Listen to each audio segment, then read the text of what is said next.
I know you don't like talking about yourself in personal accolades. With all this stuff with John, do you think you're officially the best pound for pound fighter, or do you even care? I don't care, but I know where I stand in my heart. I know how good I am. I believe with my skill set I bring to the table. I'm not going to sit here and argue with people or fans, and I'm not going to try to make something out of somebody's downfall a positive for me. How big a deal is it to get this record, to cement yourself in legacy? I know you don't like talking about it, but it's like it's right here. Yeah, it's a big opportunity for myself. It's a big thing that I've been striving for a very long time. I think for any champion in the UFC or any champion in any sport, you think of Michael Phelps. The first time he won that gold medal in the Olympics, I bet you he wanted to come back and do it again, even though it's 4 years apart. So for me, I think getting to 10 is a monumental stone itself. Now going to 11, that's Star Trek shit. Going where no man has ever tried it before. Going through all the back and forth with the UFC and the whole TJ drama, how'd that affect you personally? And how much of does that even help you improve as a fighter, more motivation, just all the extra stuff that we're not used to seeing your name attached to? Yeah, it's definitely something you guys don't see my name attached to, because I'm the kind of guy who just says yes and does whatever, But it comes a point in time in your career where you have to take a step back and listen to your peers and listen to what everybody around you is saying. So, now it's kind of like I'm focused. It's behind me now. Didn't affect me at all. I knew it made me understand what I was worth, I guess you can say. And it made me understand how much backing and how much support I actually do have, not from just my fellow fighters, but also from high UFC brass that I would never dare speak their names. They might get fired, but it's always good to that people sometimes agree with you when it's like, no, I agree with you, that's fucking bullshit. So what do you say to the fans or people that say, oh, he's one of the easier fight, because TJ's not at all. Ray Borg's not an easy fight. I mean, him and TJ are on the same winning streak. And like I said, I refer back to, again, that if it was anybody else, and the thing is that, like I said, it was in the past, but if it was anybody else, Aljamain Sterling, Jimmy Rivera, Thomas Almeida, fucking Dominic Cruz, anybody, the outcome would have been exactly the same. Yeah, what do you think on this whole John Jones situation? It's very unfortunate. Another black man going down in flames. Damn it. No, it's unfortunate, man. I mean, like I said, we gotta wait to see what happens, but we'll just go from there. Final question for me: What do you think you can take this? What's your dream of taking this division? Since you've been the only kingpin since y'all came up with this division, so how far do you want to take it? Since you basically are breaking the rules and stretching the records. It's when you ask that. Somebody today they said, you know what?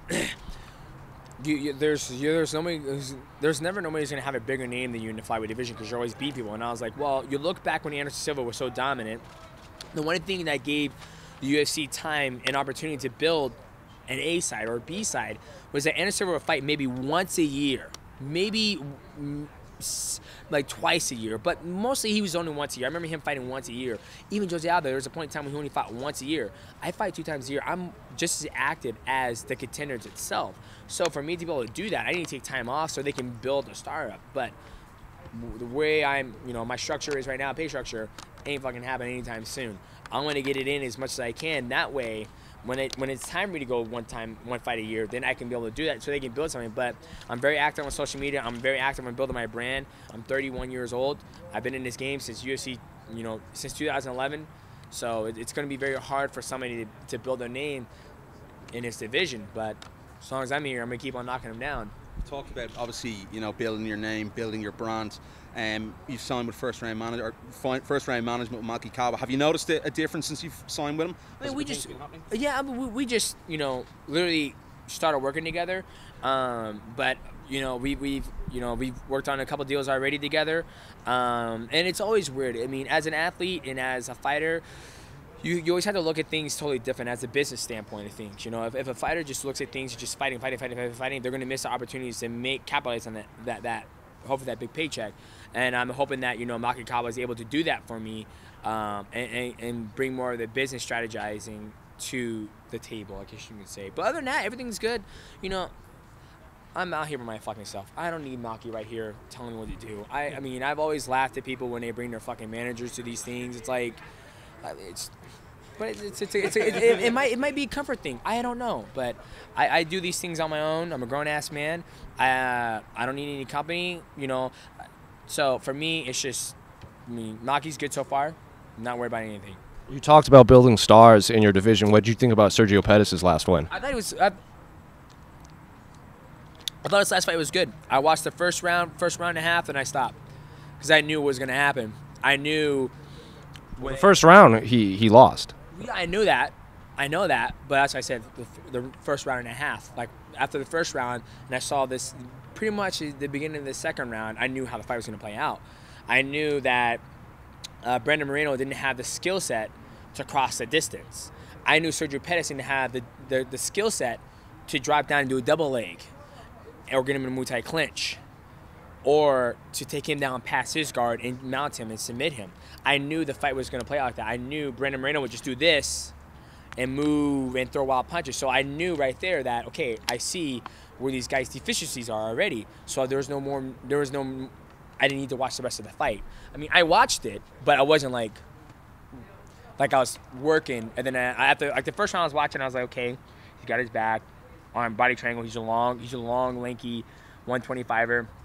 Then when it got to the second round, Sergio stayed at the end of the range. He didn't really worry about crossing distance or anything. And that's the thing. If fights can be very boring, as you could say. If I have a hard time crossing a distance on somebody, I can just play the footwork and you will never get to me either. So basically, that's kind of what happened. Sergio played the distance, used his range and his length and his jab, which is very good, very smart on his part, to keep Brandon Moreno from getting in, and he'll throw the high kick and all that stuff. Then he'll defend a takedown. And then each time Brandon Moreno took him down, he always defended with a triangle or anything like that. Brandon Moreno's part on that was that he didn't really have a good rhythm. He was going like this. If Brandon Moreno had a good rhythm, mix up, elevation change, cross distance that way, walk in, try to do stop hands, get him in a clinch, then he could do it. But once I saw that Brandon Moreno wasn't on his level, he didn't know how to cross distance, and he was doing this to mask things, to do whatever, and I was like, he's fucked. So do you think that was a star-making performance from Sergio? That's up to the public's eyes. You know, I can say, I think all those guys are great. I think they're all great fighters. I think, you know, like I said, these guys are 23, 24 years old. Give them 7 more years in the UFC. Hopefully, I pray that they don't suffer any concussions. They have great, healthy careers. Give them 7 more years. When I'm gone, these guys will be champions. But as long as I'm here, I'm going to do my best to stay the champion. Presuming that, that Sergio, presuming that you get Ray Borg, do you feel that fight's going to happen down the line against Sergio Pettis, or for you is it about moving up to 135 pounds? It depends what's all going to bring the most money, you know, and at the end of the day, Sergio's a tough opponent, a great guy, but I'm not looking at anything past Ray Borg. But I'm pretty sure me being 30, 31, and him being 24, 23 years old, or 25, I don't know how old he is. Pretty sure our paths are going to cross eventually. I mean, I knew that was going to happen back in 2013 when I defended the belt the first time he was there. Initially, he was like, I'm not coming 25. I'm saying 35. You guys are too fucking... He was just big. He was still growing. He was 19. Then I think he had a couple fights at 135, and he realized those guys were pretty big, and so he came out at 25. But I knew we were going to cross paths eventually when I first saw him, and when I defended the belt when I fought Dotson.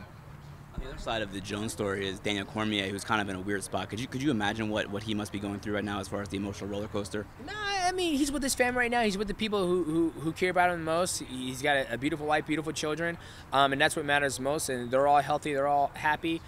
He made a good purse off this fight. So, I mean, at the end of the day, it's about can you keep the fucking lights on, okay? I know it's all about he's about winning and all that stuff, but I'm tell you right now, the man made a great purse. Probably got a lot of money on the back end. I do feel unfortunate about the situation, him suffering the concussion, but he's sitting pretty right now. He's good. If you were in a similar position where a guy beat you and he ended up popping for something, what would go through your mind? Obviously, I'll be pissed. I mean, I fought a guy who was on EPO, and I ended up beating him. So, and when I got the phone call, Aaron Hawani, my man, shout out to Aaron Hawani. I was sitting there playing video games. He called me and goes, hey, did you hear what happened? I was like, no. He goes, Ale Bagatino tested positive EPO. And I was like, get to the point, Aaron Hawani. I'm playing video games, man. He goes, does that make you mad? And I was like, well, I beat his ass. So what point does it make? I mean, if I would have lost, then yeah, it could be a different thing. But at the end of the day, it's the risk we take as athletes that we Ray Borg comes from the same camp. I don't know if they're taking the same supplements that they're sharing. I have no idea. I don't care. But, it's very unfortunate the situation to happen. So can you give us the...